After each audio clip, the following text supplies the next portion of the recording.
Joanne Molinaro. Kathryn. Welcome to The Truth Is. Thank you. I'm so excited to be here. This is surreal. And you know what's cool? It's like exactly 2 years to the day-ish that I met you in person for the first time. Oh my gosh, that's right. That was such a fun night. We were talking about running and dogs pretty much the Everything. entire time. Yeah. And I remember meeting you and Anthony at the same time. And afterwards, my friends and colleagues were like, "What were you talking about for 2 hours?" I was like, "Was it 2 hours?" It's so nice when you go to an event like that because I was so nervous. I didn't know a single person other than my husband. Yeah. He's sort of like my comfort blanket in these situations. And I'm an introvert. So when you find that one person that you connect with kind of in that magical way, you sort of latch on to that person. And I think that person was you for me that night. That's so sweet. You know, I wore a dress. You inspired me to wear a dress today. Well, very influential. I listened to you on the Cherry Bomb radio podcast, and I love you were like, you chose to wear a dress, and you were like, we dress. I forget what you said, but we dress for women. We dress for women, yes. Mm-hmm. And you chose to wear a dress today, and I was like, yeah, why not? Why not? It's I sometimes think we don't take enough opportunities to enjoy dressing up the way we did when we were little girls. And Carrie over at Cherry Bomb, she is like the epitome of New York sophistication. And I was like, I am not showing up in running shorts. That's not happening. And now it's like, my book tour starts in a few days. Why don't we transition into that a little bit? How does it feel to be on the precipice of the season that you're going into with the Korean Vegan Homemade coming out? Well, obviously, it's exhilarating. It's exciting. It's very emotional. I've been teetering on the brink of tears pretty much 24/7. I'm incredibly excited and humbled to meet my community during the book tour and, obviously to introduce my book to the world. But, with it comes a lot of anxiety, some of it around travel, which I realize I get very anxious about airplanes and airports and lots of people and kind of how overwhelming that all gets. But luckily, my husband will be with me and he'll kind of keep me grounded. It's so beautiful. I'm glancing at it on the table. I love that you said that, to be honest with you, driving here to meet the opportunity to interview was very emotional for me. And I think about those moments, and it's crazy to think like when I met you 2 years ago and we've stayed in touch over the last few years, I was starting to really think about big change for myself in terms of what I was going to do professionally, and I felt the nudge of a new chapter. And you truly, meeting you at that season, you became like this beacon of what can happen when you, to use your language, fight for that part of you that is speaking inside of you. And I've been sitting with, how do I introduce Joanne Molinaro and all that you are?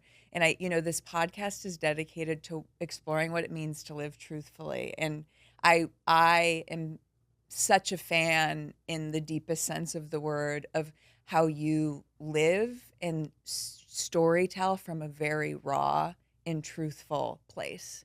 And so it's been a gift to me. And so I've been sitting with, what is the starting point to all that you are, all that is happening now in this new season, and how you share this journey of becoming who you are today. And there's a piece of your writing that I wanted to reference that I come back to a lot. And I wanted to offer, I would love to hand it to you if you wanted to read it. Sure. And I think it's a beautiful starting point. I'm so excited. I wonder what it is. Oh, okay. I was 21 when I graduated from college, dreaming of being a writer. I was 22 when I gave up that dream and started law school instead. I was 25 when I became a full-fledged lawyer and got a job at a law firm. My parents were so proud. I was 26 when I married my college sweetheart. I was 27 when I bought my first house, a 2-story home with a 2-car garage and hardwood floors. On paper, my life looked perfect, and I wasn't even 30 yet, but something wasn't right. I was 33 when I realized my perfect life inside my perfect house was a perfect lie. I was 34 when I left my marriage and that house And it was the single hardest thing I ever did, to believe in myself more than I did my marriage. I was 35 when I got a divorce. I was 36 when I made partner. I was 39 when I married the love of my life. I was 42 when I published my first book. I was 42 when I told my parents I needed them to believe in me more than they did my lawyer job. And I was 42 when I withdrew from partnership to pursue my dream job, writing full time. I was 42 when that book became a national bestseller. I was 43 when that book won a James Beard Award. And I'll be 46, which is what I am today, when my next book, The Korean Vegan Homemade, hits the shelves. Life doesn't end when you're 25 or 35 or 45. Now, some people will say that I fought for my dream job, but no, I fought for me. I fought for that 21-year-old girl who didn't believe in herself, to prove to her that she was worth every single bit of it. Thank you. Of course, yeah. How does it feel to read that? And when you look back at that 21-year-old Joanne, what do you see? I see a young woman who was very scared, very, very, very scared, and was unwilling to take ownership of her life. And so she just did what the world, mostly her parents, told her to do, and decided to get a very responsible adult job in law, and never thought, even 1 second, like I can't remember a single moment where I was like, well, what do you want to do, Joanne? It was always, well, what will soothe that terrible fear that you have? And I really wish that I could go back in time and say, can we just take an hour even to think about what you actually enjoy? What do you love? What brings you fire and inspiration? And can we incorporate some of that into your future as opposed to simply focusing on your fear? Would be nice for me to say, oh, I've grown so much and I've learned so much, and certainly my life has changed dramatically in ways I would never have imagined was even possible, from my personal life to my professional life. But I am often still overwhelmed by that fear and the imposter syndrome, and it's still a work in progress. Yeah. As you recite that, I find that sometimes when we look back, the dots connect and the journey is clear, and it's such a beautiful summary of a decades-long journey. But I can imagine fighting for that sense of truth inside was work, and not without stumbles and doubt and struggle. And just like you say today, the fear still exists with me. What is that journey as you look back? And I love you acknowledging that it's still with you at every step. That's such a great way of putting it. It is work. Yeah. And anytime you want to do better at your work, you have to practice. And I think sometimes people think hard work is just hard work. Well, yeah, there's grit, there's determination, there's toughness. That all goes into conquering hard work. But to do it effectively, you must practice and prepare for that challenge. One of the best things my mother ever gifted me with when I was 10 years old was a diary. And I have been practicing truth-telling to myself since I was 10 years old. I have recognized the value of discarding all of the facades, discarding the narrative, discarding agendas and bias, and having a place that's so safe that I could just say all the ugly things, the things that I don't want anybody to know, what I'm embarrassed about, but also a space where I'm allowed to dream. What do I want to do with my life? What do I foresee? Who do I want to marry? All of those things. And so in my current form, this iteration of who I am, when I write like that, that was an Instagram reel, voiceover. When I write things like that, it draws upon decades and decades of practice of truth-telling to myself. And it becomes less challenging then to truth-tell to everyone else. That is work. it's like a marathon, right? Yeah. People think the hard part is running the Right. 26.2 miles on race day. No, it's the 4 months Right. of endless training that you are doing to make sure that when you toe that start line, Yeah. that you are ready for it. And I think that's the part that often gets sort of, shoveled under the Yeah. rug. I love that distinction of having the one, call it a safe, contained space where you can tell truth to yourself. Do you find that as you've evolved as a storyteller, I look at what you choose to share publicly. Is there less of a distinction between what is private and truth telling for me? How do the two coexist? Like, is it the personal space first and then the choosing to share it? That's such a great question. I share publicly those things for the most part. There are a couple of exceptions to Yeah. this rule, but for the most part, I share things publicly that I have largely done the emotional work to overcome. Yeah. So I'm not going to share something that I still feel very raw about or that is still wounding me, like on an active level. I've made that mistake a couple of times, and it ended up re-wounding me. And I realized I never want to cheapen my pain by selling it. I just don't want to do that, There's just something sacred about it. And also it ruins the healing process when you have exploited yourself in that way. Yeah. And I'm very pragmatic about what I do for a living. Everything I put on the internet is in some form a commercial endeavor because I am not a nonprofit. Yeah. Certainly there are many things that I talk about and share that I really don't care, like how many views they get or what they say about me. And it is about a specific cause. Certainly everything that we're seeing in the world right now, I talk a lot about that stuff. Yeah. But at the same time, I'm very realistic about it. My private space, whether it's in a journal or, I often leave myself voice journals now because it's a little bit easier, or in my private conversations with my husband, those I don't share. I don't share those for the most part until I can sort of excavate the lesson in those moments. And sometimes that takes a week. Sometimes that takes 25 years. It really depends. Yeah. It's a beautiful distinction. I wanted to ask you, well, I should say this way, something that came through in that piece of writing and content for me that, in my first initial interviews for this podcast, I've been really drawn to, I want to talk to people that have made these huge changes in their career.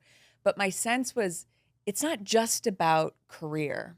And career is an expression of how we show up in our lives. And when I heard this and then read it, you make this distinction that it's not about, yet there's a fighting for the dream, but it's actually fighting for me. Tell me, what was that lesson? And do you think that was something you were always aware of, or is it looking back on where you've landed and what this feels like? Well, so now I know why we are soulmates and why we clicked so instantly, because you're literally the only one who's ever talked about it in this way. Yeah. Everyone's always so focused on the career pivot. And I'm like, the career pivot, huge pivot for me. Right. But it was, like you said, an extension of a change that began so many years before that.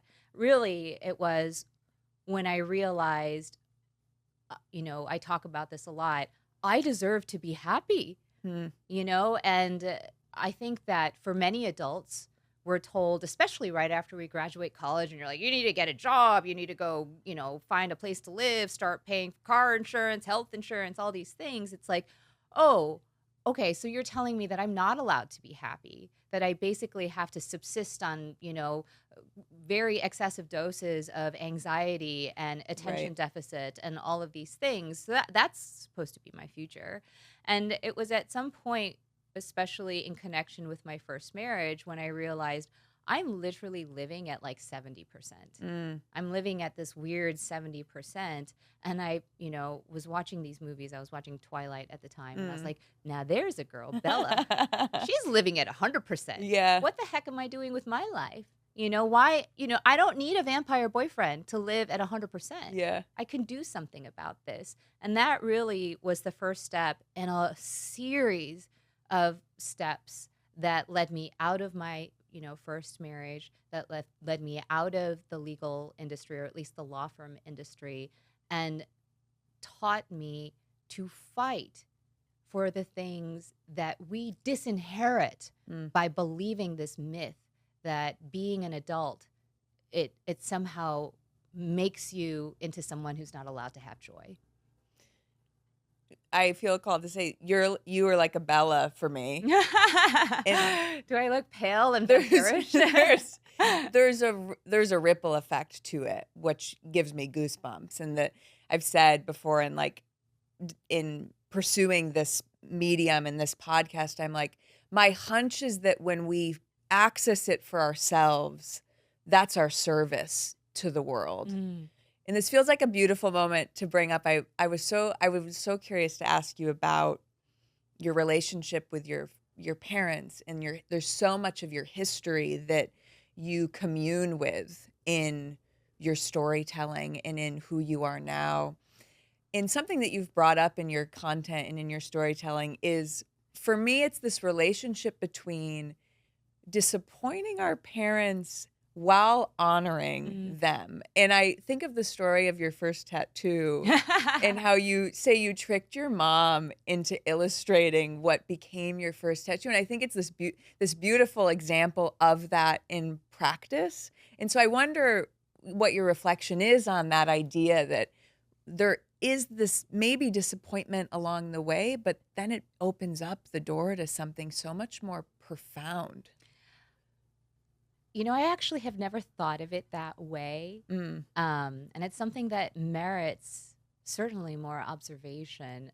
I would say, kind of listening to you, talk about this issue, the number one thing that I feel for and feel from my parents is love.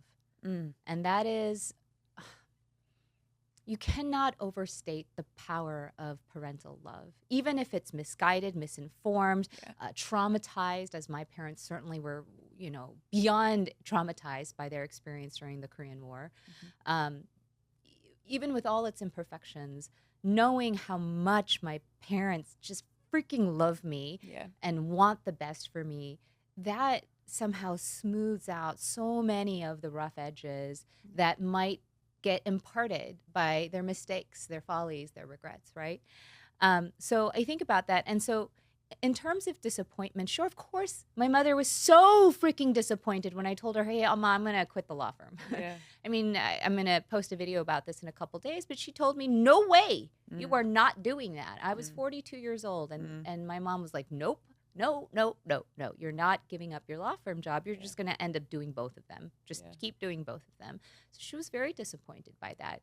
But in the same way that her disappointment at my first tattoo quickly dissolved into pride, knowing that my book was opening the door to her stories, her literal stories about her childhood, her refugee, her homelessness, her overcoming all of those things, I think, again, quickly dissolved into this real pride. And, I've said this many times, there's nothing that makes me feel more like their daughter than giving this to them. I can never fully repay them for all the sacrifice that they have made in their lives for me. This is my one opportunity to do a little bit to maybe, make a dent in that debt. I'm so excited to hear what it's like after being on your book tour and being in Chicago with your family. But as you think back to the big moments like book number 1 and them getting to see their history and their story, does a moment come to mind of them witnessing this like miraculous creation? There are a couple of moments. I remember we were in Central Park sitting on those iconic green benches. It was my mom and my dad's first time like doing something like that. I brought them with me on the, kickoff of our book tour for book 1. And, I got them a New York style bagel with way too much cream cheese Yeah. and, fresh squeezed orange juice. And they were sitting on the bench munching away. And a group of women pass, and then they turn around, they come back to me, and one of them says, "I just want to tell you how much I love your work." Wow. And my dad stops eating his bagel, and he says, "Unbelievable." He just shakes his head. And I think that was a full circle moment, because he knew by that time that my work referred to his story. Mm. And so to have it, acknowledged by a random lady walking down, one of these roads in Central Park while he's eating a bagel was just a very New York moment. I think, of course, the other moment was when I won the James Beard, because I did not think I was going to win the James Beard. I actually told my parents, "Don't come. Just don't. It's going to be very long, and you're going to be very uncomfortable. Just, I'll be there representing the Lee family. Yeah. And I will clap for whoever wins, because it's not going to be me." And then when my name was said, I literally almost jumped out of my dress. I was like, "Are you kidding me?" I didn't have a speech prepared. And they weren't there. No, they were there. Oh, they did Oh, come. because they They come. insisted. They're like, Yeah. "Are you kidding me? Of course we're going to be there." And, they were there. And I think my parents were obviously floored. I was so floored. And it was probably the only time in my memory when I had to give a speech that I hadn't written. So it was completely ad hoc. And of course, I started bawling in the middle of it. It was very embarrassing, because I normally don't do that. But I was so glad that my parents were there for that, because, there are a few kind of culminating moments in my professional life that, has to be at the top of it. Yeah. In terms of this professional journey, I love this idea that I'm working with a career coach right now that keeps reminding me of this. When we follow the thing that's inside of us, the world opens up. And I'm working to believe that. And this is a moment for me of feeling that in action. In that transition from leaving law to pursuing this, what do I want to ask? What was the early days of that? Because I think about a moment like the James Beard Award that I'm sure was surreal and also deeply validating at the same time. And that moment, I don't believe, comes without a lot of one day at a time. So what do you reflect on about that transition and that journey where I'm letting go of one part of my identity and how I've showed up in the world, and I'm stepping into something? And maybe a different way to reflect on this, I've loved hearing you talk about your words. I wouldn't have had the audacity to call myself a creator. And this journey has led me to accepting that and stepping into that. Well, it's a long journey. Yeah. I think that's another sort of fallacy that has been spun by social media in particular, which is that these journeys happen overnight or no longer than 1 year. My journey started probably in 2010, which is when I first started writing creatively. Obviously had done that in college, but after law school, I kind of gave it up. And then I started doing it in 2010. I picked up a camera for the first time in my life. I started taking photographs. So, that's a long time. I started the Korean Vegan in 2016. So 6 years after I'd even stepped a toe in creativity, I started the Korean Vegan. And here's the thing. You don't have to do it like in this really big way. Yeah. Mine was just a hobby. Yeah. I was just doing it because I didn't know what else to do. I had very little free time as a lawyer, but whatever free time I had, I did devote some of it to writing, to taking photos, and to creating recipes. But I had no pressure, and I think that was a saving grace for me.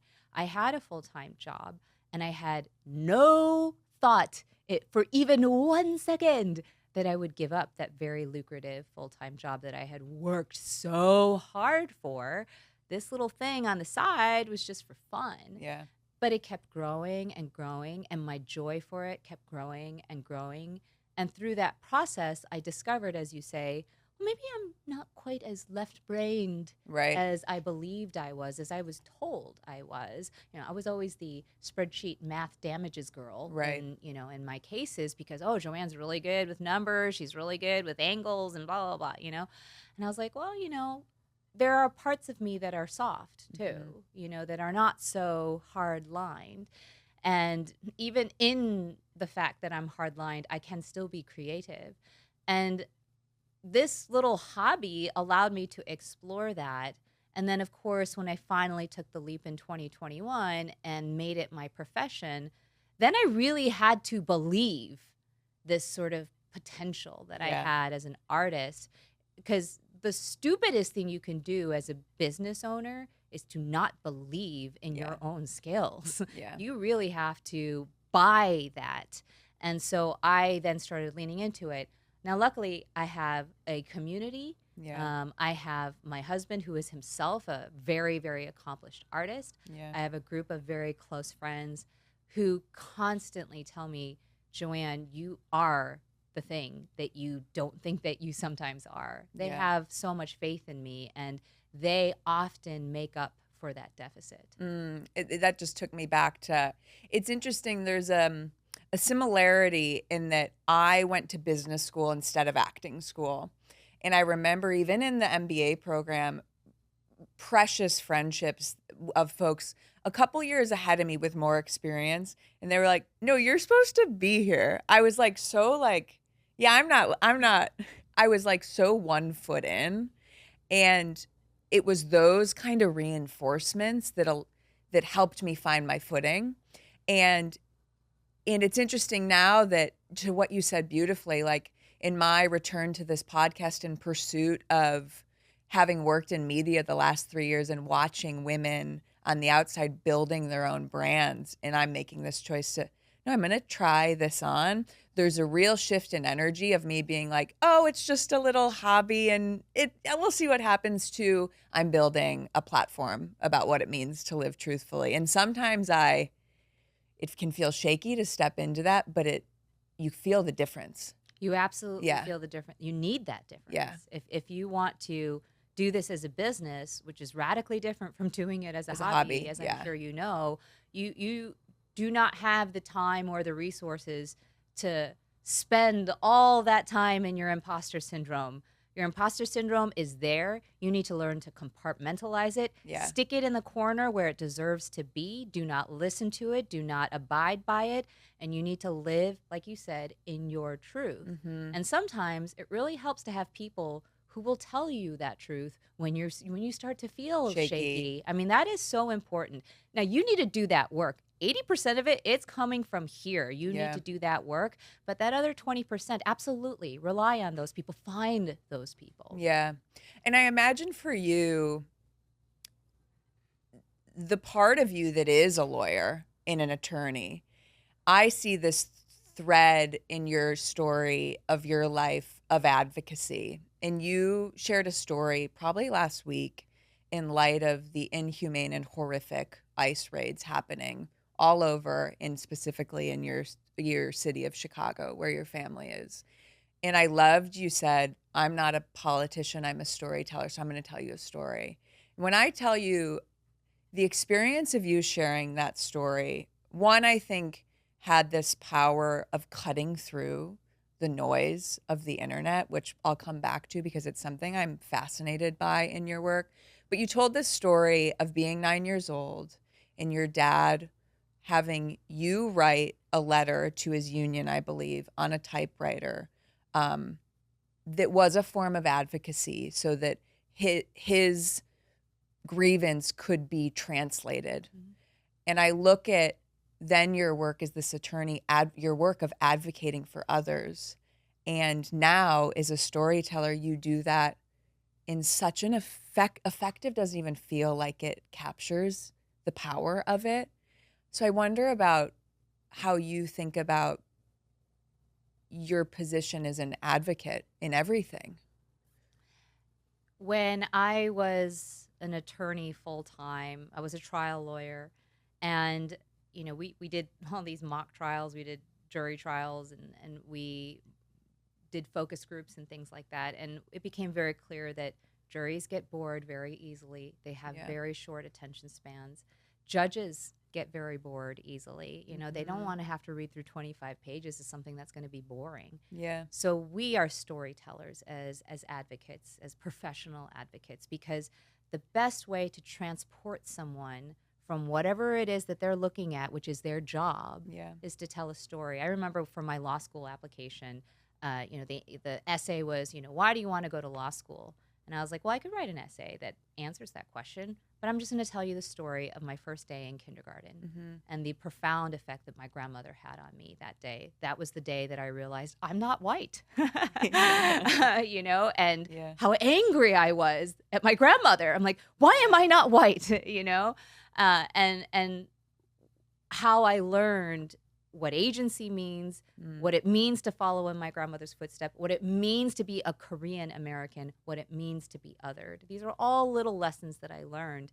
And that was what got me into law school, because I got a letter back from the admissions person, and she said, your grandmother would be so proud. So obviously that story had an impact. That was probably, I wasn't even in law school then, but I already knew the power of storytelling. That was reinforced as a trial attorney. When I started the Korean Vegan in 2016, we had a similar administration coming on to the fold. And I saw in my country that many people did not have any understanding of what it was like to be not a white person in America, and what that meant for a family like ours. And I could have done the lawyer thing and just, said, you got to think this way. Yeah. You have to feel compassion. You have to stop throwing children in cages. You have to do these things. But instead I said, I'm going to do the same thing that I did in that law school application. I'm just going to tell you stories and hope that these stories, they do something to your heart that me being lawyery may not do. And when I told that story about the typewriter, it was in part to stir compassion, but it was also just, I was so emotional. So I had said earlier, with few exceptions, I do not talk about things that, continue to affect me today. Yeah. Those things do affect me very, very much in this very weird way, because, sometimes my pragmatism can get in the way of me allowing my feelings to really blossom. And it took a couple of days for me to even know what it was that I felt. And it was that story. That story captured what I felt, which was this rage on behalf of my parents who have sacrificed so much for this country and for my family to be treated this way, and my family is a proxy for every immigrant family. I know that there are obviously differences. We're not a monolith 100%, but so many people I think can relate to this idea of, oh, wow, it is my job as an American to protect my parents, because they do not have the tools to protect themselves a lot of times in these situations. And so that's why I told that story, because I was hoping that, A, to feel seen, to make sure other people feel seen, but also to galvanize people into doing more than we are currently doing. I'm so grateful you made the exception. In my work as an actor over the years and as a human, I've become a huge proponent of female rage in particular. And I've read a handful of books that describe it well, how we're conditioned out of our rage. Yes, we are. Especially as women that are women and women that are not white women, we're conditioned that there are real consequences of being emotional and expressing it. And to me, that piece of content in that story was an example of like, oh, this is a force that unlike anything else. Well, what's happening is unprecedented, right? Yeah. And therefore, our response to it must be unprecedented. Yeah. You cannot rely on the hackneyed things that don't work, that have been proven completely ineffective in the face of what you said, complete inhumanity. Yeah. It is time to do something different. And again, I don't know what that answer necessarily is, but it certainly isn't to tamp down our rage lest we be called a bitch. Like that can't be the answer. We do need to tap into this. And one of the comments that I kept seeing over and over again in my TikTok when I posted it on TikTok is, we are not angry enough. Yeah. We are not angry enough. You have taken a medium of social media and it or given it depth and integrity through your work that to that piece of content we were just talking about, into what you said on we are not angry enough. And it can feel like we're just glossed over at the headlines. And I been thinking a lot about how the integrity and the reverence that you give for what you share on that, it makes it a medium that means something. And I wonder how you think about that when so much of that place can bring up the really vile side of our humanity, yet you put out these pieces that are thoughtful and stand for something, and they coexist with everything else. I think integrity is one of the most precious and yet one of the most difficult things to acquire and keep. I especially think that in the age of the internet, Yeah. when it becomes so easy to sell your integrity, we have lost our ability to value the things that matter because we have been taught that the things that don't matter somehow now matter. And a lot of it is a function of predatory exploitation of our fear, of our anxiety, of our desperation. We are living in times where we can't even take healthcare for granted. We cannot take our physical safety for granted. I just saw 3 men trying to have a coffee break being completely chased down by federal agents in Chicago, which is absolutely heartbreaking. These are things that, I'm sorry, but when I was growing up in the 80s, we could take for granted, and we can no longer take for granted. And as a result of that, we are ripe for the picking when people tell us, well, all you got to do is sell a little bit of your integrity, and we'll give you something that resembles safety, even if it actually isn't. Because that's what we're hungry for, safety, right? And I am very privileged. I worked as a lawyer for nearly 2 decades of my life. I got to save a lot of money. My parents, obviously, they don't have anything like generational wealth, but, my mother had a good job. My father had a good job that he literally broke his back for. And they live on the pension that they are afforded by working blue collar jobs for decades and decades and decades. So in that way, I can talk about these things from a relative space of safety. And I will be damned if I give up my integrity when I have been accorded that privilege. That is not okay. I have this privilege in order to maintain my integrity. But I still think it can be difficult to do. And I try very hard not to judge people when I see things that I'm like, clickbait anyone? Rage bait anyone? Like, what are we doing this for? Are you really doing that for the cause, or are you doing that for you? Ego is always a big part of the business that you and I now are a part of, front-facing, public-facing. And ego is something that I grapple with a lot. I learned a lot about putting ego in its place as an attorney. So I do have that to lean upon, but it's still a big challenge for me. And I go back to those journals, that my mother gave me. I'm a practiced truth teller, and part of that means to tell myself the truth and to make sure that I am always within the boundaries of my integrity. I try. I don't always do it the right way, and I make mistakes, but that is something that I am very, very, very mindful of. You spoke to something that really resonates with me, almost alluding to that the world we live in can offer this trade-off, I believe, between integrity and success. Yes. And I find that a big part of this like truth-seeking conversation invites us to evaluate what success means to us. I remember you sharing at some point in the first chapter of your career, you realized that in order to be successful meant becoming someone that I might not respect. And to me, there's a lesson in there about learning what integrity means and success means to you.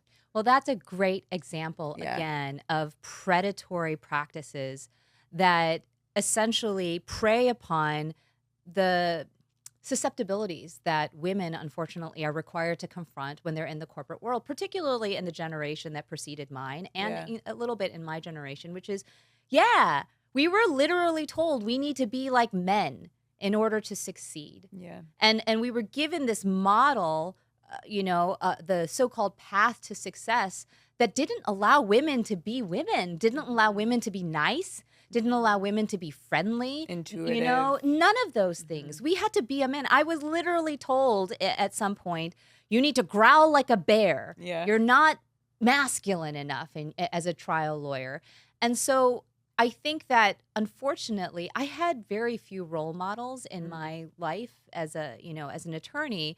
There were some incredible attorneys who were women at my firm, don't get me wrong, and many of them were mentors of mine, but I can maybe count on one hand which of those I would actually like to spend time with, like outside of the firm, that I would be like, hey, let's go get a cup of coffee or have a meal. Because they were not women that I actually found pleasant to be around. They were very good at what they did, but I didn't want to be their friends, and I didn't want to become one of them. Like, I really was like, do I need to be like that in order to be successful here?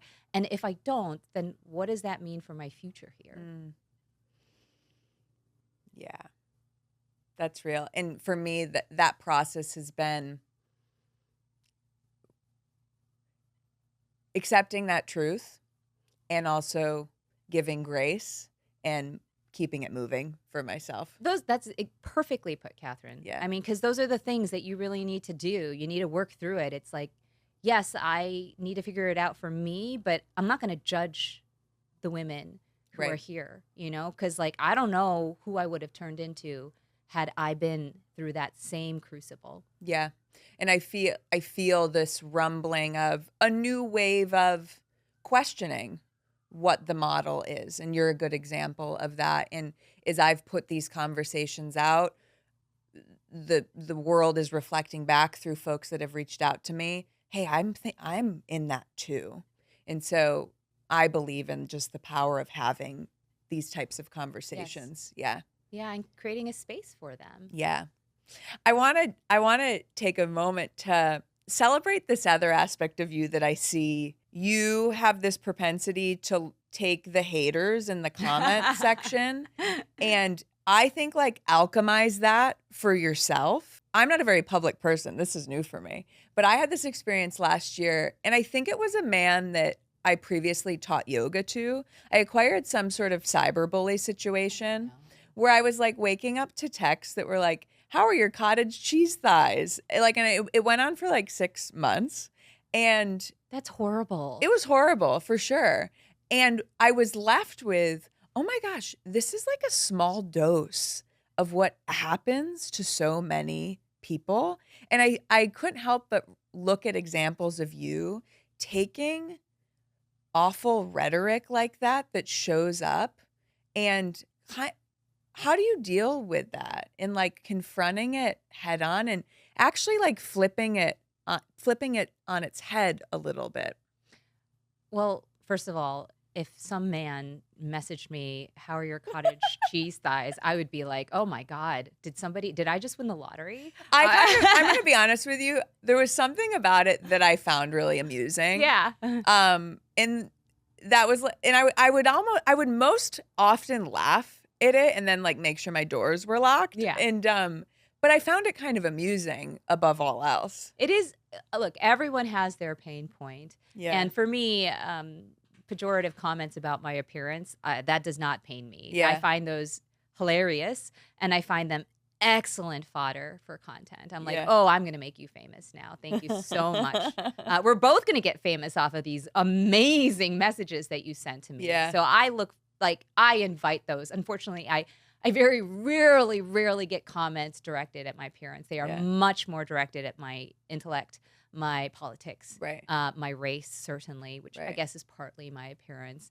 And which I think it's worth saying, not to interrupt you, that is almost what I feel like the more Absolutely. that's a much more vulnerable space to have to deal with. For me, it is. For me, yeah. Yes. I I can think, only yeah, imagine. I think there are some women, I have a close friend who's very insecure about her appearance. And Yeah. so if she were to get a comment, about her thighs or her face, like that would, be very difficult. But if she were to get a comment about her intelligence, she would think it would be hilarious, Right. So I think, Interesting. I think people are different.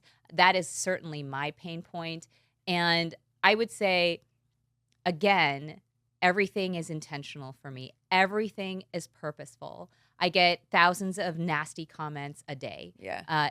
And part of that is a blessing because I get so many that I really I can't focus on them. I think it would actually be worse Yeah. if I only got 2 or 3 a day because then they somehow stick out more. But I get so many a day, and every once in a while I'll stumble upon one, and I have to go through the same sort of mental exercise. Ask myself, number one, is there a learnable moment in this? I'm not going to convince the idiot who left this message, but I may be able to say something to people who need to feel seen. Yeah. I may be able to say something to people who are on the fence, who are open-minded about these issues, and I have to ask myself that. Then I have to ask myself, do I have the emotional wherewithal to duke it out with this person? Because believe me, it never ends at that one video. It's always back and forth, right? And at a certain point, I have learned over time, like 90% of the time, I do not have the emotional wherewithal. I mean, I've literally had to see a therapist over this issue.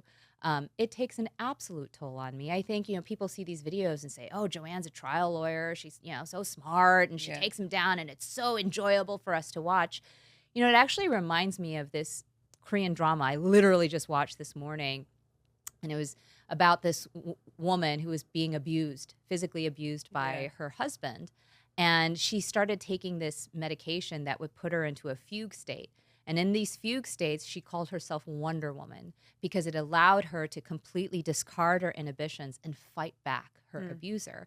And in this one scene, security footage caught her taking a tukbaegi, which is a Korean earthenware pot, very heavy, just bangs her husband, on the head as he tried to hit her, and then she takes a chair and she slams it over his back and he's cowering in the corner, and these 3 women, one of whom is her younger sister, is like, oh, let's just watch that again, because they like it and they feel so empowered.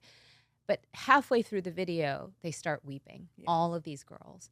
And I think that's what it is, yes, there's something fun, amusing to watch a takedown, but do not think for 1 second that I'm not feeling, the pain of it. When someone tells me go back to Korea, or when someone tells me, you don't matter because of the color of your skin, or tries to argue with me that you don't deserve to love the person you love because he's the wrong color, of course that hurts me. It hurts me so much, but there's something there. There's something important in this story that needs to be told. And part of my job is figuring out how to be strong enough to put aside my pain, or to at least channel it in a way that makes this something for more than just me. And as you were saying that, I was thinking, I was like,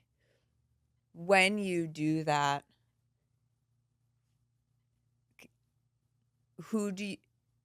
is it for you first, and then No.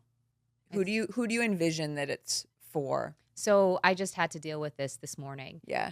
I did a funny little video about the Korean grocery store in my hometown of Chicago. It's my favorite, Jungbu. It's my favorite Korean grocery store. And I did this little video of let's go shopping together. Sometimes people feel a little intimidated by going into an Asian grocery store. And I was like, let's take the intimidation out of it. I'll show you around. I'll tell you where to go for your gluten-free products, et cetera, et cetera, So I do this little video. And at the very beginning, there's this beautiful, crate of Korean sweet potatoes, and always reminds me of the first time I did a Korean grocery store video. And I said, hey guys, these are Korean sweet potatoes. They're a little bit different from American ones. They're nuttier, they're a little bit less moist.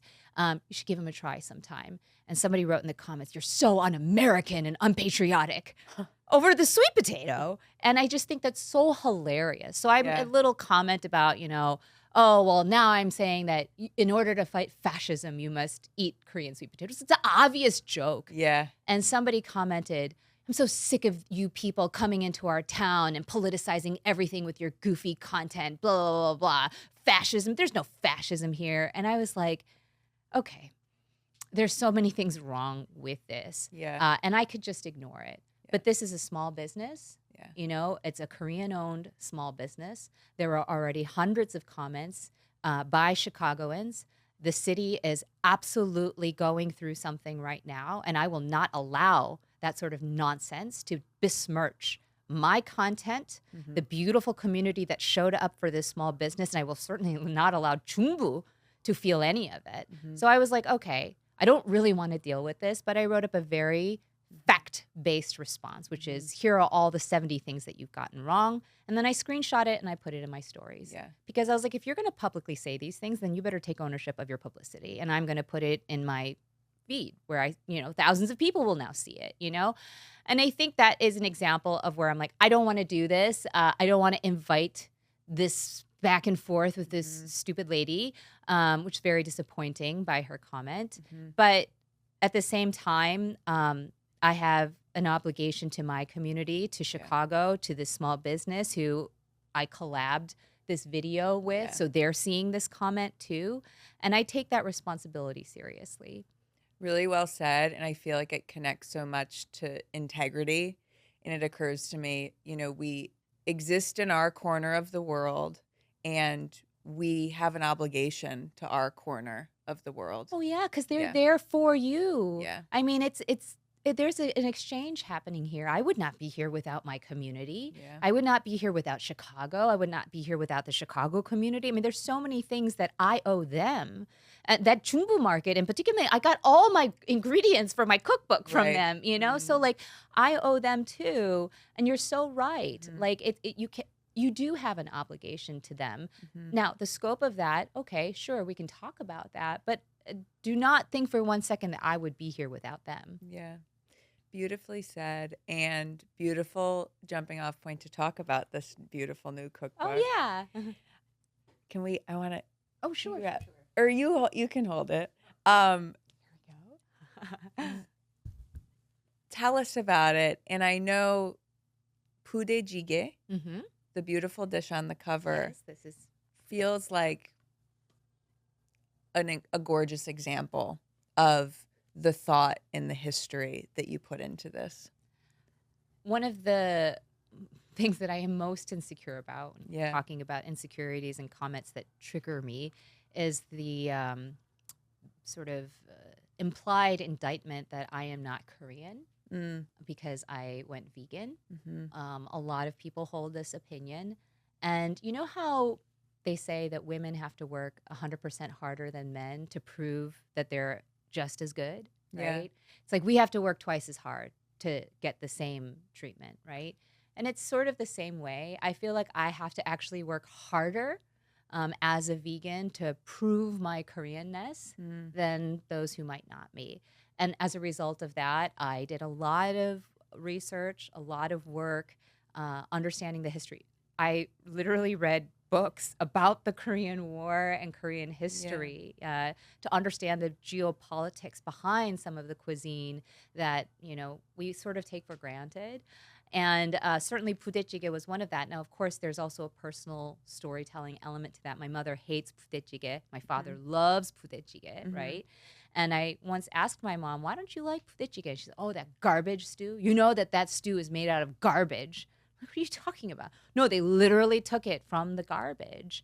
And when I did the research, I realized that what my mother was referring to was the refuse, the waste that American GIs would put into the trash. These were the bits and pieces of the food that they didn't think was good anymore because it was spoiled.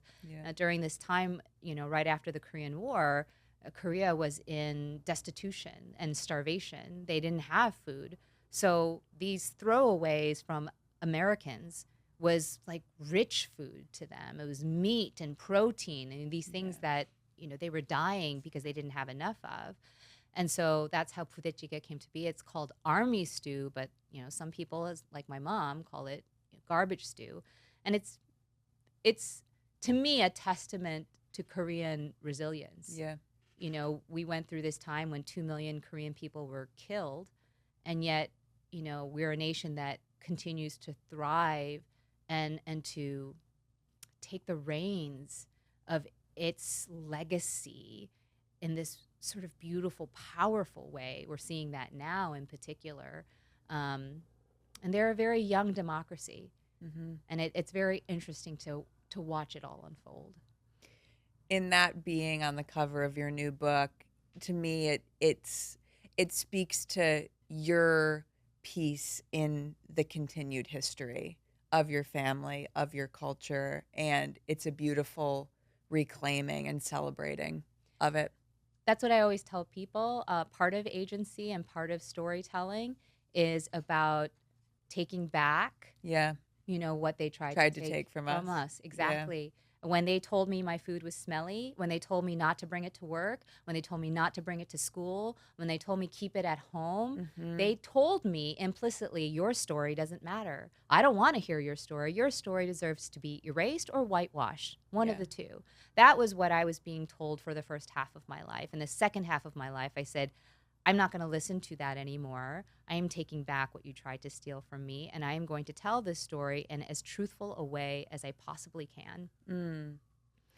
Beautifully said. And I know we could talk for 3 hours. I know. And what I do want to share while you're here, and then I'd love to wrap with a few fun ones, Yes. is there's so much that you are creating and sharing with the world. Korean vegan beauty is now Yeah. out in the world, which I feel like is an expansion of what veganism is. And I love following that. And I want to make sure I share it with my listeners. And then this puppy comes out next On week. Tuesday. How does it feel to be on this ride and precipice of these new works being out in the world? It feels surreal. Yeah. That's a really good word to use. But in some ways, it also feels, I guess, earned. You know, so that can coexist. I worked so hard on both of these things with a lot of intention. I think the first book was a little bit more accident, you know, because I was still in hobby land at that time when I wrote it. But this one, I was like, you know what? I really need to do my work here, and I need to do it with as much intention as I would if I was preparing for trial. Yeah. And that's how that's how I feel. That's how I felt. And in that way, I feel like I'm walking on solid ground. All right. I want to end with a few fun ones. What's your ultimate comfort food? Ultimate comfort food. I have so many different ones, but French fries. Love I have a recipe in here for baked fries with my kimchi queso. Whoa. Freaking amazing. Freaking amazing. Yeah. Ooh, maybe that'll be my first attempt when I get your new book next No, because week. it's baked, it's kind of healthy. Oh, I love that. What's a ritual or practice that keeps you? Very Joanne. This is from my lawyer days again. Is, as you know, big law. We have to bill our time, so we have to keep track of our time by every 6 minutes. I have not, unfortunately or fortunately, gotten rid of that habit. So at the very beginning of every single day, I come up with a list of everything I need to get done that day, and by the end of the day, I'm still unconsciously kind of logging in all the hours that I've worked that day. You know, people can call it toxic productivity, whatever. When you become a creative and you become a solo entrepreneur, you will find that you end up wasting a lot of time trying to figure out what you're supposed to be doing. Yeah, and I feel that. Yeah, and this actually gives me a lot of comfort. This list and this kind of approach to kind of segmenting my day has been wonderful for me. I feel that, and I'm going to take that because it's related to structuring your own time and to like expand it. We live in a world that wants our attention, and I think it's becoming more and more important to reclaim your time. I think that's beautifully put. I never even thought of it that way. Yeah. What would your 8-year-old self say to you right now? She would probably say, "You're kind of scary." I can be. In a good way. Yes. What would your 80-year-old self say to you? You're too serious. You're too serious, Joanne. Lighten up. I look forward to meeting 80-year-old Me Joanne. too. Me She's going to be too. partying. All right, fill this one out. I used to think blank, and now I know blank. Hmm. Oh, okay. I'll keep it lighthearted. I used to think that K beauty rituals required 20 steps, but now I know it's like maybe 4 or 5. Fascinating. That's my nighttime I routine. want the 4. Oh, yeah, it's so much easier, especially when you're using like gentle products. KB Beauty, which is my beauty brand, we try to keep it very gentle, Yeah. natural, and organic. Well, I'm going to share everything that you're up to, all your offerings, your books, your products. Thank you. Um, you are a blueprint for what it means to Oh, live truthfully. You are in the courage, in the heart, in the time, in integrity, in sharing it. It's a real privilege. thank you. Well, I'm so excited about this podcast. I can't Thank wait you. to completely go through all of them, Thank especially you. on a long run coming to me soon. Thank you. All the best with what's ahead. Thank you, Kathryn.